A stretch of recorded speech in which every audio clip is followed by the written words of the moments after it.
हरे कृष्णा। भगवद गीता अध्याय 6 श्लोक नंबर 15 और 16।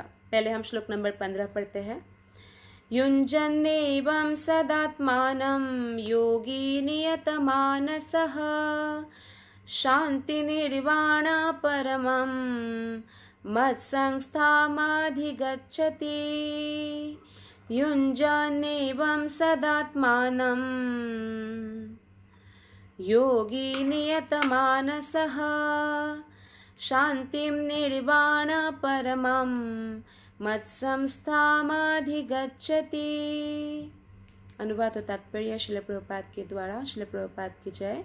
अनुवाद।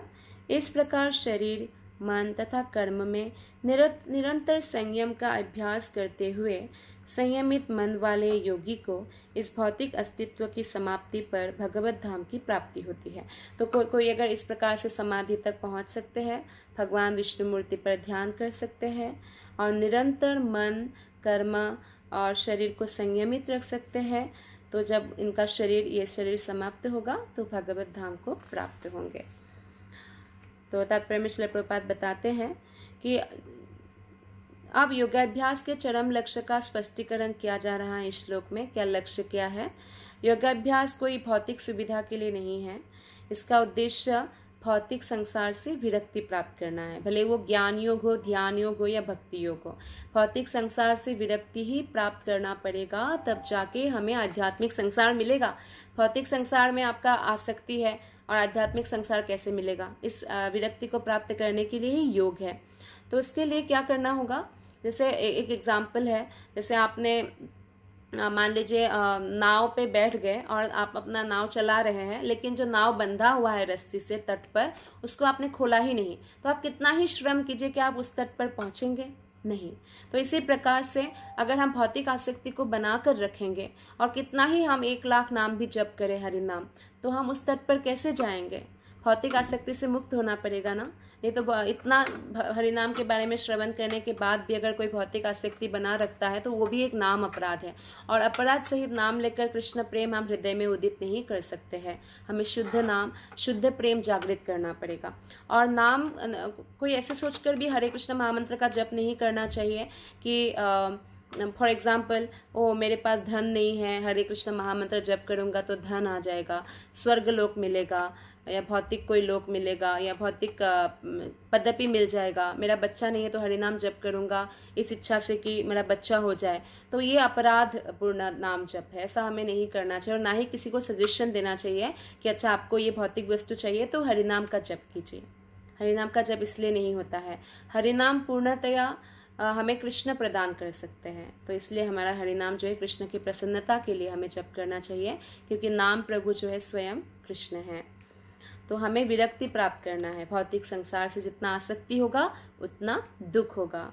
जो कोई इसके द्वारा जो ध्यानों की हम बात करें, उसमें योगा, आसन, प्राणायाम जो भी होता है, तो अगर कोई चाहते हैं कि मुझे इससे अच्छा शरीर मिल जाए और कोई सिद्धियां प्राप्त हो जाए, तो भगवत गीता के अनुसार वो योगी है ही नहीं।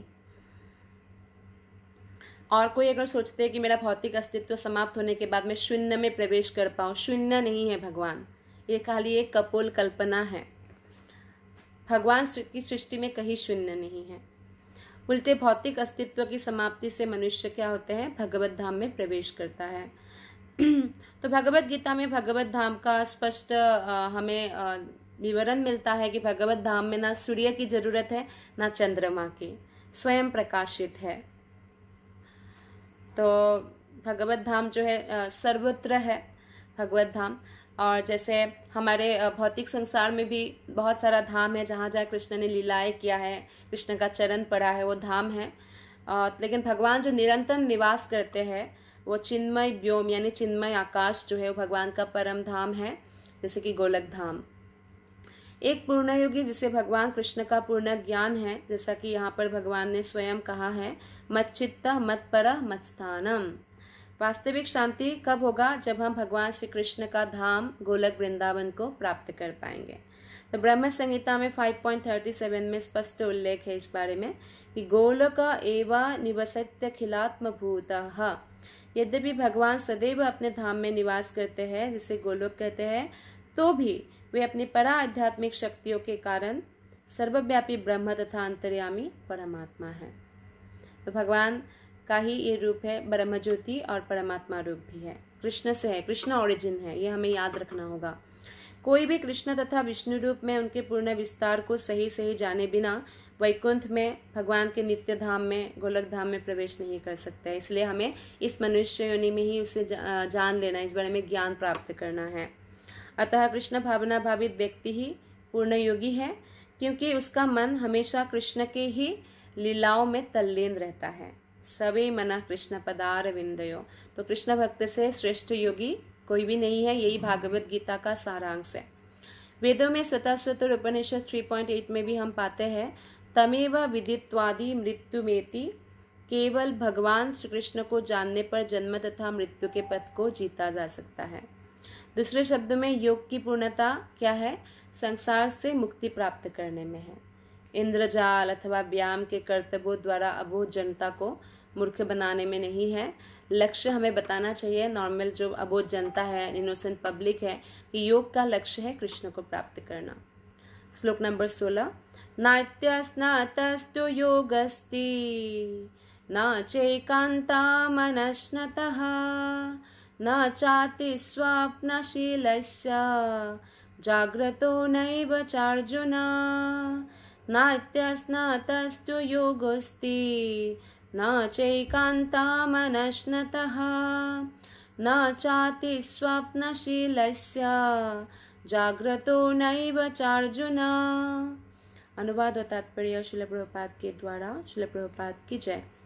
ये श्लोक बहुत इंपॉर्टेंट है। कृष्ण अर्जुन से कहते हैं, हे अर्जुन, जो अधिक खाता है या बहुत कम खाता है, जो अधिक सोता है अथवा जो पर्याप्त नहीं सोता, उसके योगी बनने की कोई संभावना नहीं है। तो जो बहुत अधिक खाएगा वो आलसी बन जाएगा, बीमार हो जाएगा उसका शरीर, तो कैसे वो योगी बनेगा। जो बहुत कम खाएगा वो दुर्बल हो जाएगा, बीमार हो जाएगा उसका शरीर, तो कैसे भगवान की भक्ति कर पाएगा, सेवा कर पाएगा, या ये ध्यान योग भी कर पाएंगे। या जो अधिक सोएंगे वो आलसी तमोगुण में चला जाएगा, तो कैसे भक्ति करेगा। ज़्यादातर समय तो सोने में ही बिता देंगे। कई लोग हैं 12-12, 13-13 घंटा सोते भी है, तो ये समय का अपव्यय है। और कम सोता है कोई, बहुत कम, तो भी उसका जो है वो भी बीमार हो जाएगा, और फिर अधिक कम सोने के कारण भी उसका कंसंट्रेशन प्रॉपर नहीं हो पाएगा, है ना, भगवान पर। तो जैसे कि कुंभकर्ण बहुत बड़ा राक्षस था, रावण का भाई, तो बहुत सारे अप्सराओं को भी वो खा जाता था, मनुष्य को खा जाता था, एक दिन में ही बहुत सारे खा जाते थे। तो जब वो तपस्या कर रहा था, तो देवी सरस्वती को सारे देवताओं ने प्रार्थना की कि आप उनके कंठ में ऐसा कुछ कर दीजिए कि वो इंद्र का आसन ना मांग पाए, ब्रह्मा जी से निद्रा का आसन मांगे। तो इंद्रासन की जगह वो निद्रासन मांग लिया, मतलब निद्रा मांग लिया, तो हमेशा सोने में वो चले गए। तो रावण ने कहा कि ये तो मृत्यु जैसा है, हमेशा कोई सोता ही रहेगा तो मृत्यु ही रहा ना। तो फिर ब्रह्मा जी ने कहते कि 6 महीने में एक दिन के लिए बस उठेगा। तो कुंभकर्ण 6 महीना सोता था, एक दिन उठ के जो भी इसको खाना है, जितना मनुष्य को, अप्सराओं को भी, सबको खा जाता था, फिर सो जाता था। तो ये निद्रा जो है ये एक्चुअली तमोगुण है, और ये मृत्यु जैसा ही है, उसका समय जो है व्यर्थ हो जाता है। 6 घंटा पर्याप्त एक व्यक्ति को सोने की आवश्यकता है, लेकिन उससे ज़्यादा नहीं सोना चाहिए। यहाँ पर योगियों के लिए जो भोजन तथा नींद के नियमन की संतुष्टि की गई है। अधिक भोजन का अर्थ है शरीर और आत्मा को बनाए रखने के लिए जितना भोजन की ज़रूरत है उससे अधिक खाना। एक तो उधर पेट को जितना ज़रूरत है उससे अधिक खाना अत्याहार है, और दूसरा आपको बस जब आप पत्रम पुष्पम फलम तोयम, जो कृष्ण को भोग लगा के हमें खाना चाहिए, अन्न शाक आदि खा के आप जीवित रह सकते हैं। अननेसेसरी किलिंग करना, मर्डर करना, पशु पक्षियों का मांस खाना, ये भी अत्याहार है। ऐसे व्यक्ति योगी नहीं बन सकता। कि प्रभुपाद कहते हैं कि मनुष्य को मांसाहार करने की आवश्यकता नहीं है, क्योंकि प्रचुर मात्रा में अन्न शाक फल तथा दुग्ध उपलब्ध है। ऐसे सादे भोज्य पदार्थ भगवत गीता के अनुसार सत्वगुणी माना जाता है, जबकि मांसाहार जो है तमोगुणियों के लिए है। अतः जो लोग मांसाहार करते हैं, शराब पीते हैं, धूम्रपान करते हैं और कृष्ण को भोग लगाए बिना भोजन करते हैं, वे पाप कर्मों का भोग करेंगे, क्योंकि वे केवल दूषित वस्तुएं खाते हैं। भुंजते ते त्वघम पापा ये पचंतात्म कारणात्। जो व्यक्ति इंद्रिय सुख के लिए खाता है या अपने लिए भोजन बनाता है किंतु कृष्ण को भोजन अर्पित नहीं करता, वो पाप खाता है, क्योंकि सब कुछ हमें कृष्ण ने दिया है और कृष्ण ने मना किया है कि मांसाहार मत करो, अननेसेसरी किलिंग नहीं करना है। लेकिन फिर भी अगर कोई करता है तो पाप खाता है, उसको उसका फल भुगतना ही पड़ता है। जो पाप खाता है और नियत मात्रा से अधिक भोजन करता है वो पूर्ण योग का पालन नहीं कर सकता। इसलिए कोई अगर मांसाहारी भी है, अगर वो हरिनाम प्रभु के चरण ग्रहण करते हैं, हरिनाम जप करने लगते हैं 16 माला, तो हरिनाम प्रभु उन पर कृपा करते हैं और फिर उनको कृष्ण की कृपा से उनका मांसाहार, मद्यपान, धूम्रपान सब छूट जाता है। सबसे उत्तम ये है कि भगवान कृष्ण को अर्पित भोजन के उच्छिष्ट भाग को ही खाया जाए। किसी के घर में मान लीजिए पूरा पूरा भोग नहीं लगाया जाता, जितना कुछ बनाया जाता है नहीं लगा सकते किसी कारणवश, लेकिन वो चावल तो रोज भोग लगा सकते, चावल में तो कुछ भी तामसिक नहीं होता ना, और रोटी भोग लगा सकते हैं, पानी, दूध, फल सब भोग लगा सकते हैं। तो जो जो भोग लगा सकते हैं उसको भोग लगा के प्रैक्टिस करना चाहिए। उसके बाद ऑटोमेटिकली हमें कृष्ण बुद्धि देंगे कि कैसे आगे बढ़ना है।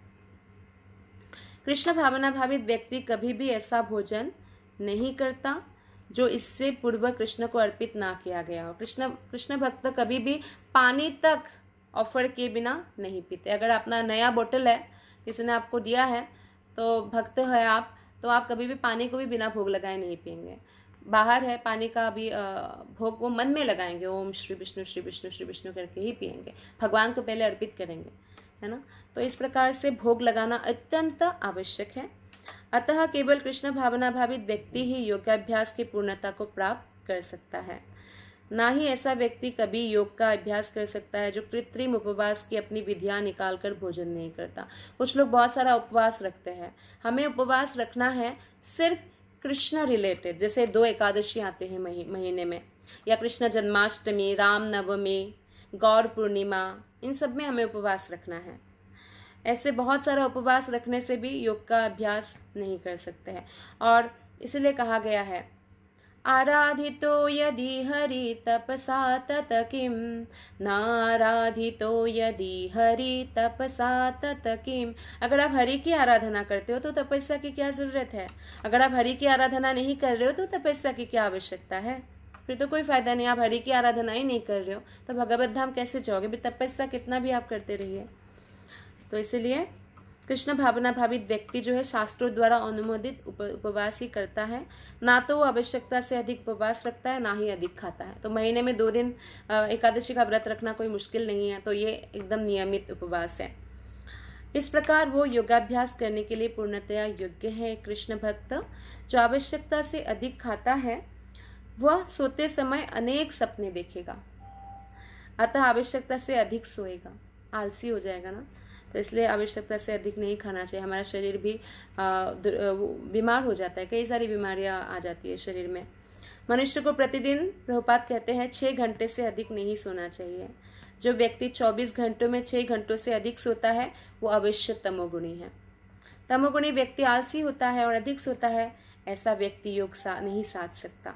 तो इसलिए बहुत इंपॉर्टेंट है कि हम एक बैलेंस्ड लाइफ जिए, ना अधिक सोए, 6 घंटे से ज़्यादा सोए, ना कम सोए, ना हम अधिक खाए अत्याहार करें, ना कम खाएं।